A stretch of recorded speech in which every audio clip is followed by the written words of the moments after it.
So guys, maghilamos tayo. Maglagay tayo ng Pond's. Yan. Pond's Clear Solution. Ayan siya. Facial Scrub. So maglagay tayo sa kamay natin. So ito yung kulay niya.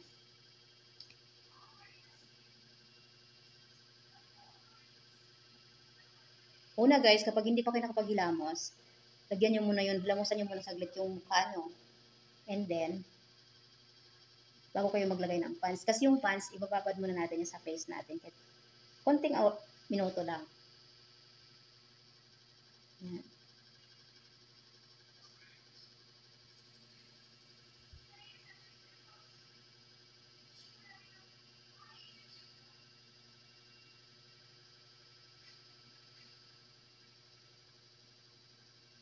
So, i-mix sure muna natin na medyo malinis kunti yung face natin. Face.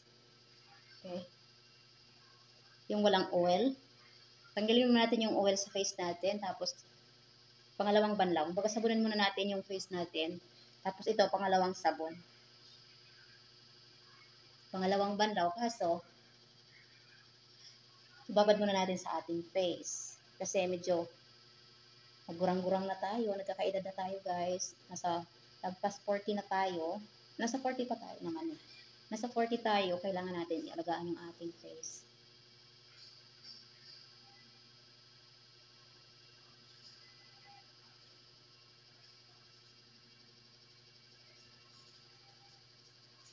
Kunti lang yung nilagay ko. Basta naman pag hinugasan muna yung face natin, pwede naman natin kahit tulog na masyadong marami yung pants para hindi tayo magagastos na sobra. Kahit ganyan na ganyan lang yung pants, mahal yun eh.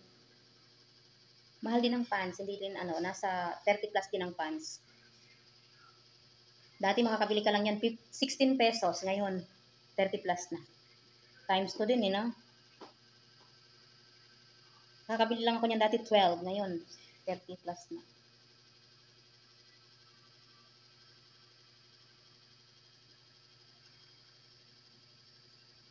Yan, siguro ibababad muna natin sa 10 minutes or 15 minutes. O 15, kahit mga 10 minutes lang. Parang maskara din siya. Pero habang hinahayaan muna natin siya nakababad sa face natin, i-scrub muna natin yan siya. Ganyan, scrub. Scrubbing face muna natin. Yan. Kaya nga mas maganda talaga na hugasan muna natin yung face natin bago tayo mag-scrub ng pants. Make sure talaga na dedicate yung pants na papasok yung sa skin natin.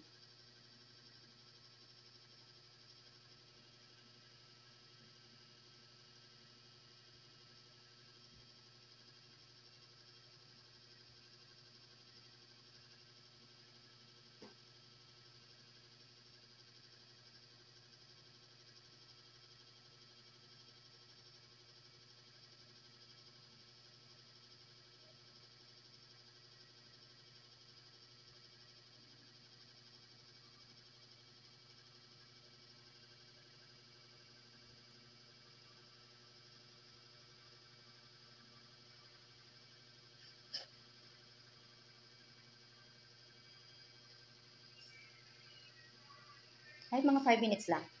Pwede na to. Tuloy-tuloy na lang natin.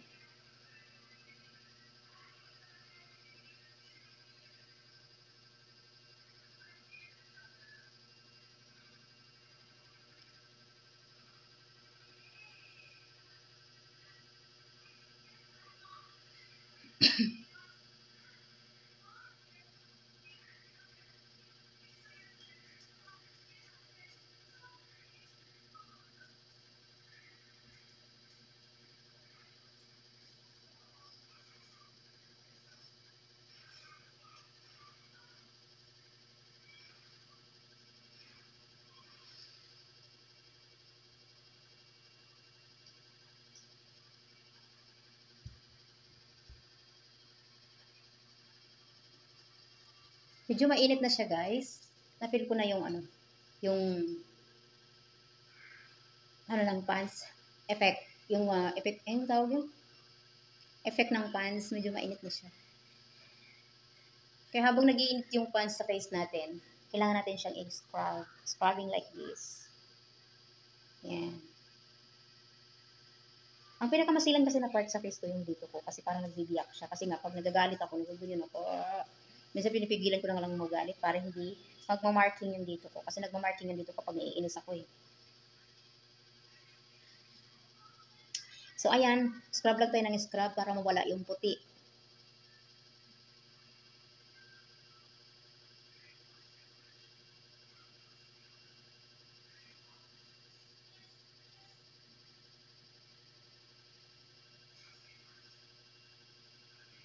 So, naka 3 minutes na tayo. More na? Or more, over 5 minutes na tayo. Okay. So, pabanlawan na natin siya, guys.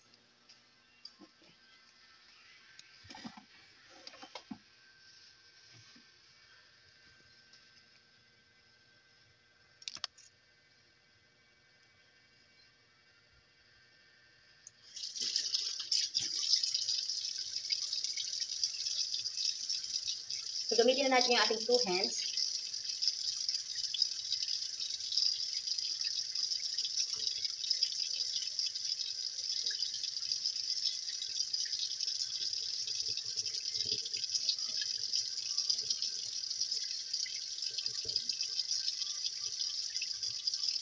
Tapos, scrubbing na natin yung entire.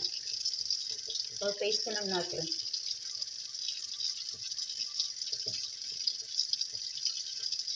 And washing na natin, guys, no? Ayan, mukha na tayong zombie.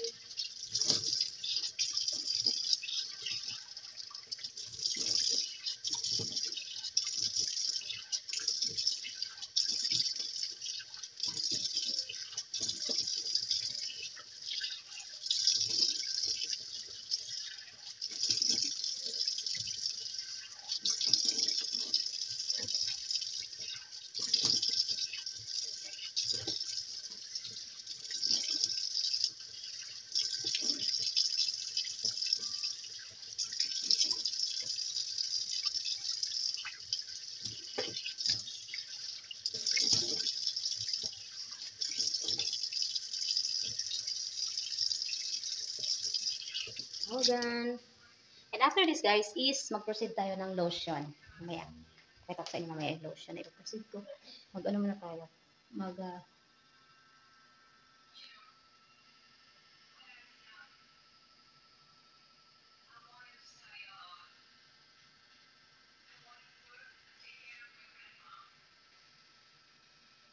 Okay.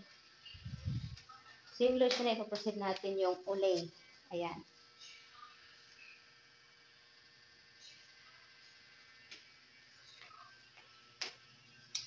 So, i-proceed natin ito guys sa ating face. Habang hindi pa siya kasi pag, ano kasi itong face natin medyo nagda-dry kasi siya.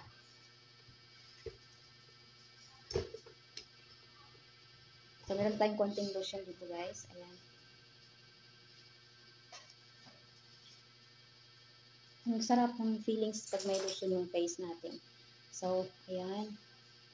Lagyan natin ng lotion yung face natin.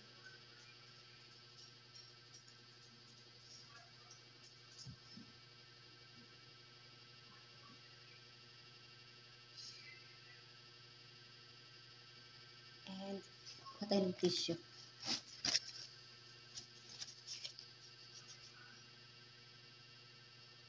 Massage natin ng lotion guys.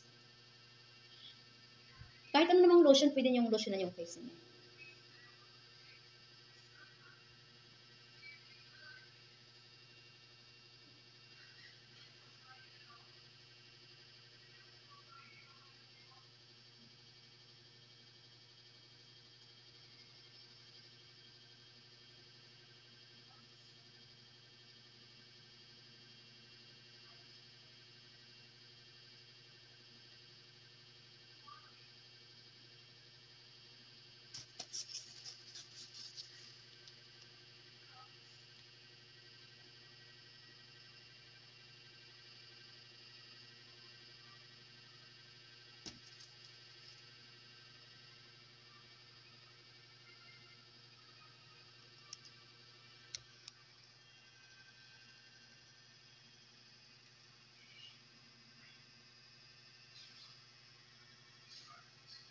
Yung mga ano na yan, normal lang yan sa face natin, yung may mga dagyawat pa tayo ng bata pa kasi dinadagyawat talaga ako ng bata pa ako. So normal lang yan. Ang importante lang kasi yung face natin na hindi nagda-dry. So yun na guys. Thank you so much for watch.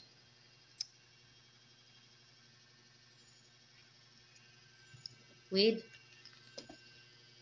Hansin Olay. Ito lang yung gamit ko guys. Simple. Bye bye.